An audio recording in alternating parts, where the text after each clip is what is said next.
Hello students, हमारा आज का टॉपिक है definition of basic and supplementary SI units. देखिए, हमने जो एसआई यूनिट्स देखी हैं, हमारे पास दो प्रकार की एसआई यूनिट थी। एक तो बेसिक, जो हमने 7 यूनिट्स देखी थी, और उसके बाद हमने देखा था सप्लीमेंट्री। सप्लीमेंट्री में हमारे पास जो था 2 यूनिट्स थी, जो हमारी रेडियन और स्टेरेडियन थी। तो आज हम जो है उनकी डेफिनेशन देखते हैं कि उनकी प्रॉपर डेफिनेशन क्या क्या है। तो सबसे पहले हम स्टार्ट करते हैं 7 बेसिक यूनिट्स में से फर्स्ट मीटर। कि मीटर जो आपका होता है उसकी डेफिनेशन क्या होगी, उसको हम किस प्रकार से डिफाइन करेंगे, और क्या वो लेंथ होगी जिसको हम 1 मीटर मानेंगे और वो सबके लिए वैलिड होगी और हर जगह वैलिड होगी। तो देखिए, it is the SI unit of length. सबसे पहले तो ये बताएगा मीटर जो है वो लेंथ की एसआई यूनिट है, इस चीज का हमें पता है। अब 1 मीटर किसको बोलेंगे ये देखते हैं। 1 metre is defined as the length of path travelled by light. कि 1 मीटर जो है वो दूरी है जो लाइट द्वारा ट्रेवल की जाती है in vacuum during a time interval of 1 over this quantity of A second. देखिए, हम ये बोलते हैं 1 सेकंड का 10वां हिस्सा, 1 सेकंड का 100वां हिस्सा, 1 सेकंड का 1000वां हिस्सा। तो ये हमारा क्या होता है, एक टाइम होता है जो हमें ये बताता है कि कितना टाइम है। मतलब 1 सेकंड का भी 10वां हिस्सा, मतलब 1 सेकंड के 10 टुकड़े कर दें, इतना छोटा टाइम। तो यहाँ पे इसने बताया कि अगर हम 1 सेकंड के इतने टुकड़े कर दें, 299,792,458, मतलब बहुत बिल्कुल ही मामूली सा टाइम होगा। 1 सेकंड का इतनावा हिस्सा जो होगा, इसको आप कैलकुलेट करना ये कितना है। तो इस टाइम में, इतने टाइम में लाइट के द्वारा जो प्रकाश होता है, रोशनी होती है, उसके द्वारा वैक्यूम के अंदर जितनी दूरी तय की जाएगी वो हमारी क्या कहलाएगी, 1 मीटर कहलाएगी। क्लियर है? तो इसको आपने जो इसकी डेफिनेशन को प्रॉपर तरीके से याद कर लेना है। समझोगे उसको, फिर याद करोगे तो आसान रहेगा समझ के याद करना। नेक्स्ट आपकी डेफिनेशन है किलोग्राम। किलोग्राम आपको पता है किसकी ऐसा यूनिट है, मास की। तो देखिए, 1 किलोग्राम को किस प्रकार से डिफाइन किया गया है। एक सिलेंडर बनाया गया इस प्रकार का, ये सिलेंडर बनाया गया आपका प्लेटिनम और इरिडियम एलोय। एलोय का मतलब होता है जब 2 या 2 से ज्यादा मेटल्स को हम मिक्स कर देते हैं उसको एलोय बोलते हैं। तो प्लेटिनम और इरिडियम जो आपकी मेटल्स हैं, इनको मिला के एक ऐसा सिलेंडर बनाया गया जिसकी हाइट, देखिए ये वाली हाइट और ये वाला डायमीटर, जिसके ये दोनों क्या हो, इक्वल हो। हाइट और डायमीटर मतलब इतना ही तो इस हाइट में, इतना ही ये चौड़ाई में। ऐसा सिलेंडर बनाया गया और इसका जो मास आया, इसका जो मास आया, इसको हमने माना 1 किलोग्राम, और इसको हमने प्रिजर्व करके रख दिया एक जगह। और हमें जब भी वजन 1 किलोग्राम मेजर करना होता है तो उसके इक्वल के वजन को हम 1 किलोग्राम मानेंगे। जैसे अब कोई कंपनी है जो वेट बनाती है, वेट का मतलब जैसे जो बाट होते हैं, तो उन्होंने क्या किया, इसके इक्वल का वेट लोहे से मेजर कर लिया और उस वेट के इक्वल जो है लगातार जो बाट है या जो वजन करने की जो भी वस्तुएं हैं वो उन्होंने बना दी। देखिए इसने क्या दिया है, 1 kilogram is the mass of prototype cylinder. Prototype का मतलब एक आदर्श, जो एक फिक्स बनाया गया हो, of platinum iridium alloy, platinum और iridium alloy, whose height is equal to its diameter, जिसकी हाइट क्या है उसके डायमीटर के इक्वल है। ये हमने कहाँ रखा हुआ, देखिए preserved at the international bureau of weights and measures. देखिए ये जो मेजरमेंट होती है, लेंथ है, वेट है, इनके लिए अलग से हमारे जो हैं एक संस्थाएं बनाई होती हैं। जैसे ये इसके लिए है international bureau of weight and measure. Weight और मेजरमेंट के लिए जो हमारा इंटरनेशनल ब्यूरो है वो पेरिस के नज़दीक, वहाँ पे हमने जो इसको रखा हुआ है, वहाँ पे ये हमारा सेफ है। नेक्स्ट जो है वो डेफिनेशन हम देखते हैं सेकंड की। देखिए सेकंड जो है ऐसा यूनिट किसकी है, टाइम की। 1 second is the duration of this quantity periods of the radiation corresponding to the transition between two hyperfine levels of ground state of cesium।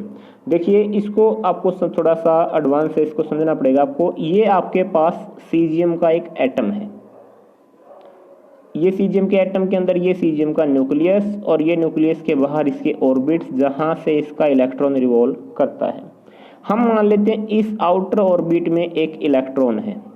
देखिए इलेक्ट्रॉन जो है ये इस प्रकार से वाइब्रेट करता है, अप डाउन, ऊपर नीचे जाएगा। और जब भी कोई बॉडी इस प्रकार से अप डाउन मूवमेंट करती है तो वो इस प्रकार की वेव फॉर्म बनाती है, इस प्रकार की इसकी वेव फॉर्म बनाई। देखिए जब ये ऊपर जाएगा इस प्रकार से, नीचे जाएगा इस प्रकार से। क्लियर है? अब इस वेव फॉर्म के अंदर आपको एक टर्म रीड करनी है जिसका मतलब होता है time period. Time period, time period का मतलब क्या है कि इस वेव ने अपना एक चक्कर पूरा करने में जितना टाइम लिया है उस टाइम को हम बोलते हैं टाइम पीरियड।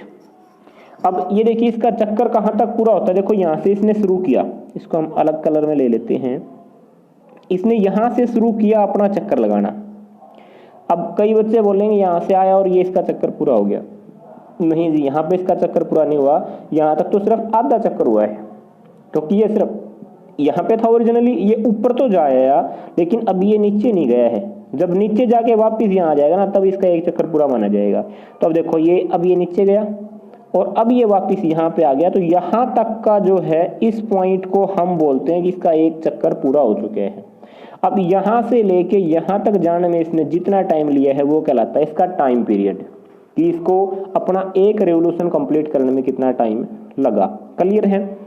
अब इसकी डेफिनेशन पे देखते हैं। देखिए हमारा सीजियम एटम, उसका जो इलेक्ट्रॉन है वो रेडिएशन प्रोड्यूस करता है और उस रेडिएशन के इतने टाइम पीरियड को, अब ये वेव जो है बहुत फास्टली जो है मूव करती है, टाइम पीरियड इसका बहुत ही कम होता है, तो इतने टाइम पीरियड्स का जो समय होगा ना उस समय को हम बोलते हैं सेकंड, 1 सेकंड। मतलब 1 सेकंड में हमारा जो सीजियम एटम का जो इलेक्ट्रॉन है वो इतने रिवोल्यूशंस कंप्लीट कर लेगा।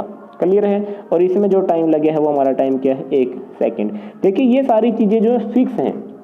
अब ये जो सीजियम एटम है, चाहे कहीं भी हो, किसी भी जगह पे हो, किसी भी देश में हो, किसी भी टाइम पे हो, आज हो चाहे 10 साल बाद हो, इसका टाइम पीरियड जो है वो सेम रहेगा। इसलिए हमने ऐसी यूनिट बनाई गई है, ऐसा यूनिट कि जो जिसकी हमने करैक्टरिस्टिक्स पढ़ी थी वो करैक्टरिस्टिक्स हमारी इसकी वैलिड रहेंगी, कि हर जगह वैलिड रहे, हर समय वैलिड रहे, उसके अंदर कोई भी चेंज ना हो, सबके लिए एक जैसा रहे। अब ऐसा नहीं कि किसी के लिए तो 1 सेकंड बहुत लंबी है, किसी के लिए 1 सेकंड बहुत छोटी है, क्योंकि जो इसका टाइम पीरियड है वो तो सबके लिए सेम रहेगा। तो इस प्रकार से हमने इनकी यूनिट्स को बनाया है कि सबके लिए आपकी ये क्या रहे, सेम रहे हर सिचुएशन के अंदर। नेक्स्ट चलते हैं हम डेफिनेशन एम्पियर। एम्पियर किसकी डेफिनेशन जो थी, यूनिट ऐसा यूनिट इलेक्ट्रिक करंट की। देखिए वैसे तो आप इसकी जो डेफिनेशन है जो समझेंगे वो आपको +2 क्लास में मिलेगा एक टॉपिक, वहां पे इसको क्लियरली एक्सप्लेन किया गया है। यहाँ पे आपको सिर्फ इसकी डेफिनेशन को याद करना है। तो देखो किस प्रकार से याद करोगे, ये आपके पास 2 वायर हैं, 2 कंडक्टर हैं जो एक दूसरे के पैरेलल रखे हुए हैं, दोनों के बीच की दूरी है 1 मीटर। इनके अंदर से कोई करंट जाता है। तो देखो आपने 10th क्लास में देखा कि जब किसी वायर में से करंट जाता है ना तो वो अपने चारों ओर एक मैग्नेटिक फील्ड बनाता है, चुंबकीय क्षेत्र बनाता है। क्लियर है? अब यहाँ के भी एक चुंबकीय क्षेत्र, यहाँ भी एक चुंबकीय क्षेत्र, इसका मतलब 2 चुंबक के जैसे काम करेंगे, एक ये चुंबक और एक ये चुंबक। तो दोनों जो मैग्नेट हैं ये एक दूसरे के ऊपर फोर्स लगाते हैं।